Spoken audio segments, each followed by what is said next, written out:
Just a quick correction before we proceed. Max Rose, the congressman I was just speaking to, is a Democrat from New York's 14th district, not a Republican, as we had chironed him. Apologies for the error. All right. Right now, one of the top political spenders on Facebook ads is Donald Trump. His re-election campaign is paying Facebook about $1 million per week to run ads on the platform. And what the Trump campaign has been paying to do is flood Facebook with bogus, flatly false ads about Joe Biden. One such false ad released last week has already been viewed 5 million times on the site. But despite complaints from the Biden campaign, Facebook is refusing to take down the false ads. Biden's leading rival for the Democratic presidential nomination right now, Elizabeth Warren, is now accusing Facebook of essentially buckling to a direct pressure campaign from the president himself. In a series of tweets on Monday, Warren noted that Trump and Facebook head Mark Zuckerberg met just a few weeks ago in the Oval Office. That's them right there. Warren also noted that after that meeting, Facebook reportedly quietly changed its policies to allow false political ads.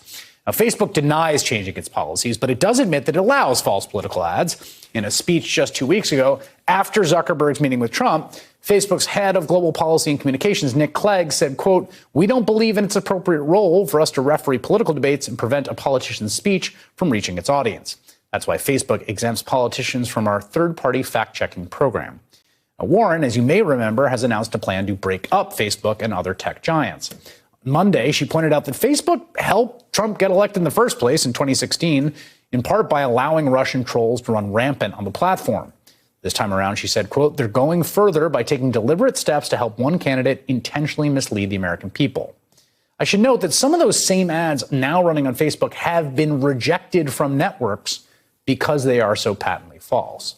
I'm joined now by a man who's done some great reporting on this. Judd Legum, he's founder and writer of the newsletter Popular Information, covers politics and power. He's also research director for Hillary Clinton's presidential campaign back in 2008. All right, Judd, so your reporting has indicated this change in the Facebook policy. It's what Elizabeth Warren pointed to, and I think she was pointing to your reporting. Facebook says there is no change. It's always been this way. What do you say?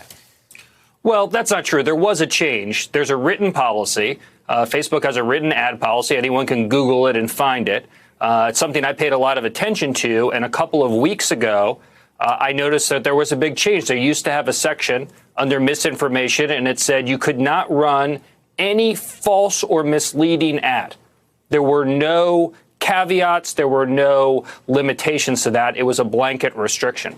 Then I noticed that that section had been removed, and it was replaced with a section that said you can't run an ad that was deemed false by any of our third-party fact checkers.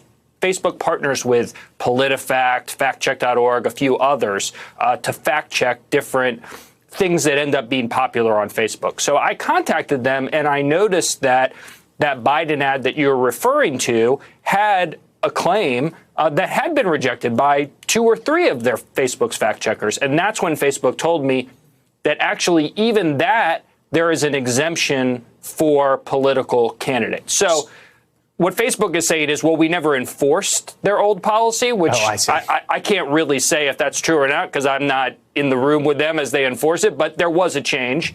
And I think that's why people have kind of gotten pretty upset about this and are raising a stink because people didn't know this before. Well, part of the context here, too, is what the Trump campaign has been doing on the platform. How invested have they been in Facebook and Facebook ads? Hugely invested. In fact, they've ratcheted it down a little bit, but as of last week, they were spending upwards of $1.6 million per week on the platform. And many of these ads are false and misleading. Even in your first segment, you were talking about how the Trump campaign has not released a transcript. There's an ad that was released today by the Trump campaign. There's dozens and dozens of variations targeting voters all around the country. And the very first line in the ad is, "We've released a transcript." So the context is they've got a candidate who's spending millions of dollars to Facebook to spread this kind of misinformation. And we're more than a year out. So I think you can expect that the intensity of the spending and the intensity of the message is only going to increase as we get closer to Election Day. Part of the context here is there's been a real right-wing push against Facebook. Earlier claims in 2016 that they were rigging things, that they were biased against conservative publishers. There was a big meeting that Glenn Beck went to, among others.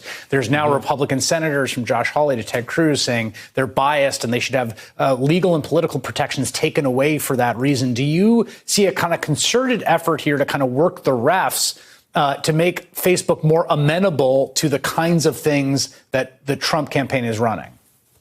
Absolutely. And I think that's the important context for this policy, is that it wouldn't really be a big deal except you have a campaign that is pushing all of these false ads. And I think they've really been successful in building into the consciousness the idea that Facebook has a liberal bias. But really, if you look at the people in charge, the person in charge of the D.C. office is a Republican operative, Joel Kaplan. You may have recognized him. He was sitting behind Brett Kavanaugh during his confirmation hearing. So this isn't a company that's really run by liberals for liberals. In fact, it's setting some rules that are providing some fairly significant advantages to Trump in advance of 2020. All right, Judd Legum, great reporting. Thanks for joining us. Hey there, I'm Chris Hayes from MSNBC. Thanks for watching MSNBC on YouTube. If you want to keep up to date with the videos we're putting out, you can click subscribe just below me or click over on this list to see lots of other great videos.